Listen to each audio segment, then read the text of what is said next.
Level 4, Angler's Tunnel.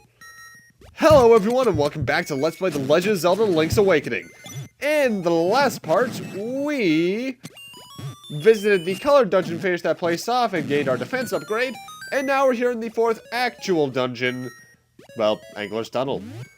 I'm gonna say right off the bat, if you're low on bombs, you're gonna want to go to this left screen and get some, because bombs are surprisingly a fairly major item in this dungeon. Also, if you remember last part, I mentioned that if you hate the normal cave music, you're gonna hate this dungeon music.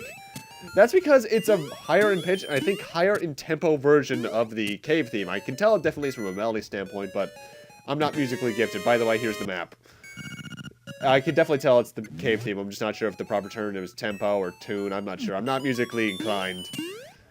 That's Kenny's job. I'm the guy that's good with computers and video games. And falling into pits, apparently. At least I know to aim for the hole.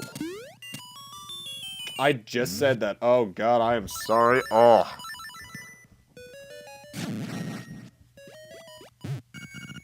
This rock has many cracks. There must be some way to just shatter it. I really hate how you just have to basically just barely rub up against things to get them to say things like that. Also, here's me using the magic powder on Nancy Fairy to get a fairy out of it. In some games, that's another item, but it's the magic powder here. Also, if you take a look at the map, it is in the shape of an angler's head. I really do like how they can actually manage to find a way to do that in a lot of Zelda games, make the rooms, the dungeons, the shape of their namesake. Or are they making the namesake after the shape of the dungeon? But either way, I really do actually like that, because that requires some actual thinking ahead in terms of dungeon design.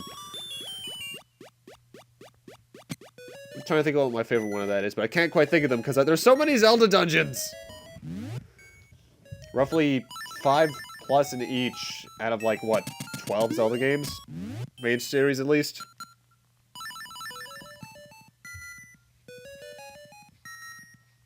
Do I even have a favorite dungeon? I don't think I do. Well, actually, I really do like Ep.8 Temple. I know it's really hard to believe, but I actually really like it once you get used to where everything is. Oh, and here's the stone beak, by the way.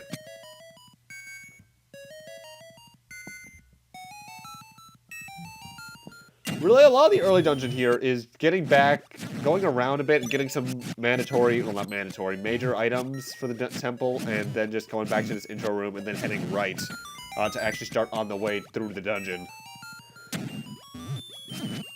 Because everything I just did was for some small keys and the map really, because not the compass, because the compass is right here.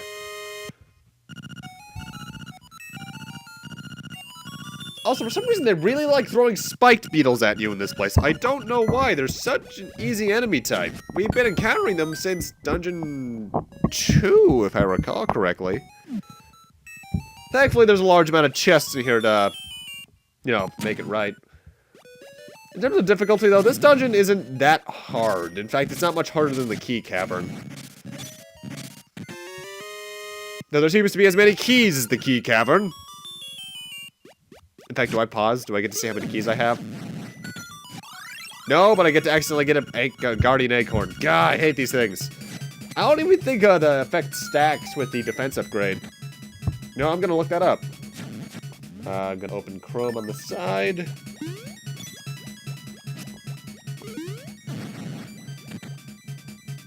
Oh, and keep this room here in mind for later, by the way, because I'll be cutting back here to get that chest. Because we can't quite get there now unless I think you're really good at timing a Pegasus boot jump, and even then I'm not sure if that's actually possible.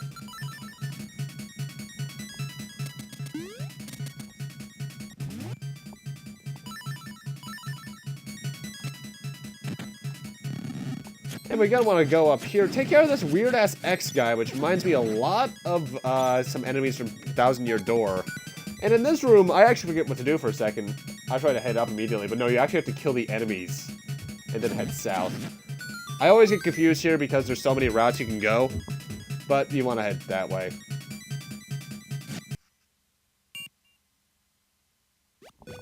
But hey, I lost my guardian acorn, so that annoying music's gone now.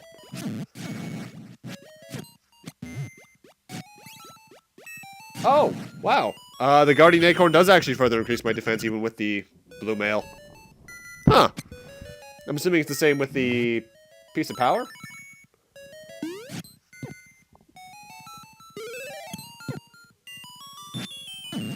Either way, as that owl told us, we need to keep an eye out for some glowing tiles because those are quite important in this dungeon, actually.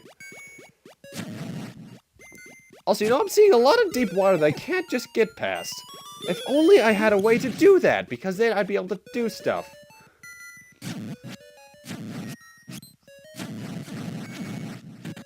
But it looks, yeah, the piece of power is also doubly effective with the red mail. I kind of like that they did that, but I also kind of don't, because it makes the upgrades seem kind of eh. Like you had it all along, but either way. Also, you might be noticing, I'm not remembering where to go a bit for a second, like I'm exploring other places first. That's because this is a dungeon I can never quite remember. I don't know why, I guess it's because it's technically the water dungeon. But I've always just found it really annoying. Also, that room I was just in with the tiles, I could technically do what I have to do in there now, but I'm gonna wait until we know what to do.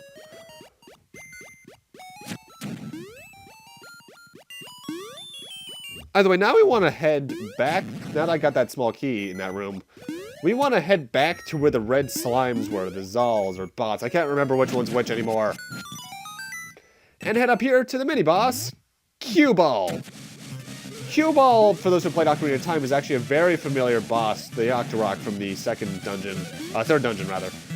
The way he works is that he'll charge towards you once you reach a corner, he'll actually change his direction to try and face you again. However, you can jump over him and then spin attack into his rear. That is the best way to take him out. Otherwise, he can be kind of annoying, but honestly, he's not terribly hard in my opinion. What is the point of this? No, seriously, this room is kind of pointless in the long run because this is the only challenge there is. Pull this. Which even then, you might be able to notice what to do quite easily. I suppose I just needed it to make the map look good. Either way, this looks like an important chest because it's all elevated and such, so let's investigate it. We got the flippers! If we press the B button while we swim, we can dive underwater. Yes, now we can actually swim in the darker blue water.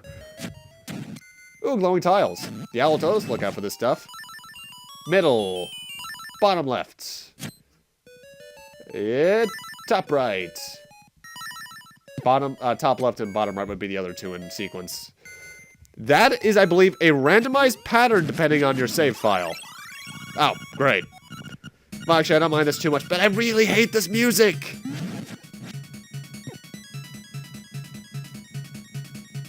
Either way, now that we know the glowing tile pattern, we can actually head back to the room to the west of us right now and enter it. Well, actually, I said it was randomized depending on your playthrough, but I'm not exactly sure of that. I think it is. I recall having different patterns, but that might just be my experience screwing with me. Either way, just input the pattern that you saw in your file or whatever here. If it's the same as mine, then it probably isn't randomized, but I don't know. And random Mario cameo once again, the Thwomp. You noticing a theme here? I think I'm noticing a theme, and I hate this room. What we have to do here is jump onto that Thwomp's head. I think you're technically supposed to just use the Pegasus boots, but I always try to go with Rock's Feather. And it is surprisingly finicky. It's also surprisingly easy to get hit. Look at me, almost dead with my double defense. Either way, down here we get this chest we saw much earlier, which is the Nightmare's Key. And with that, there's actually not terribly much left in the dungeon. Yeah, a lot of the dungeons in this game are surprisingly short, and thank you for taking that music away. I do believe I could actually technically head right for the boss now, but I want to get the rest of the chests. First off, 50 rupees, which is always nice. And now I need to head... oh, wait, no, I do need to get something else really quick. You might recall when I killed these two guys earlier, a key fell down that hole. We couldn't get that key until we got the flippers because it lands in water. So we can go get that now. Also, I always find it kind of odd that in Link's Awakening here, this song plays in a lot of the underground areas. Considering this song actually reappears in the Oracle games, but it's for much more ominous things like the villains showing up or hinting towards the villains. Especially in... I remember where it shows up in ages, but not so much in seasons. Either way, now we're finally back here, so I can grab this last chest. And get a fairy, because I am terribly low on life.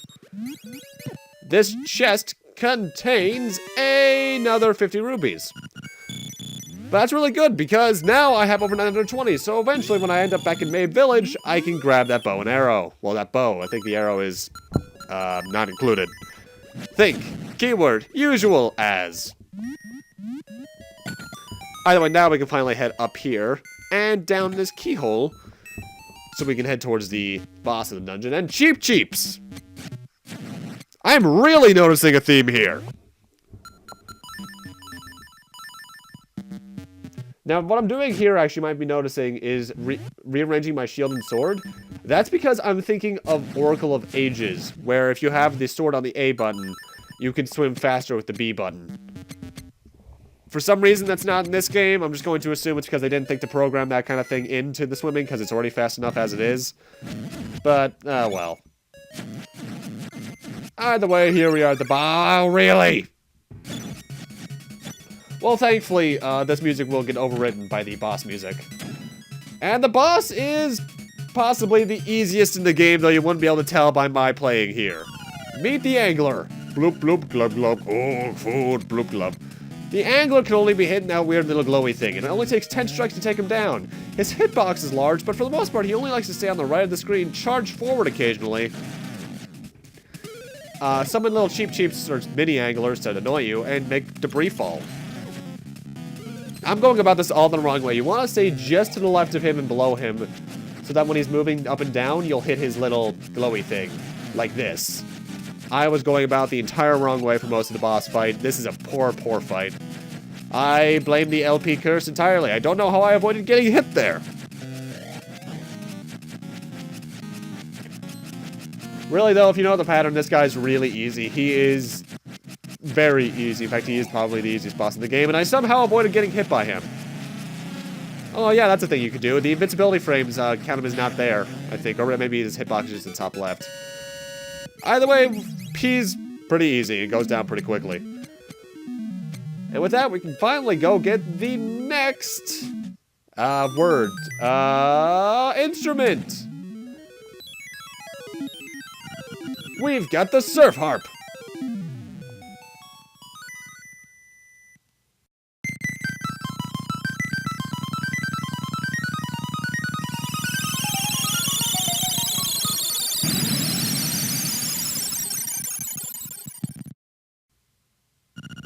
Bay. Your road goes into the bay. Well, he is directing Transformers 5.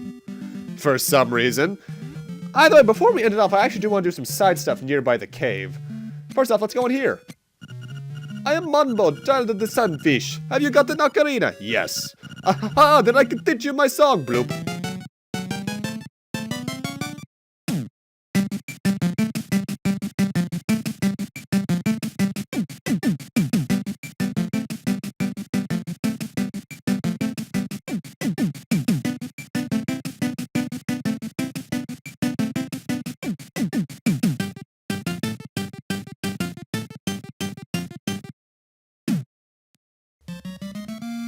Okay then, we've learned Mambo's Mambo. When you get out of the water, play it. This has two uses. When using a dungeon, it warps you back to the entrance, and when we're using the overworld, it warps you back to the little lake near Crazy Tracy's place where we got that revival potion. Weirdly enough. But it's useful, I suppose. Good for quick travel, though there's also the quick travel pits for that.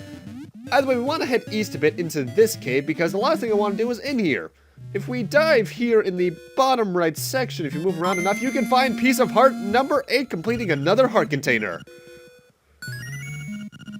But with that, I'm going to end this off here. Thank you guys for watching, and in part 9, we'll be heading towards the next dungeon, seeing what we can do around the world first, though. See you guys then.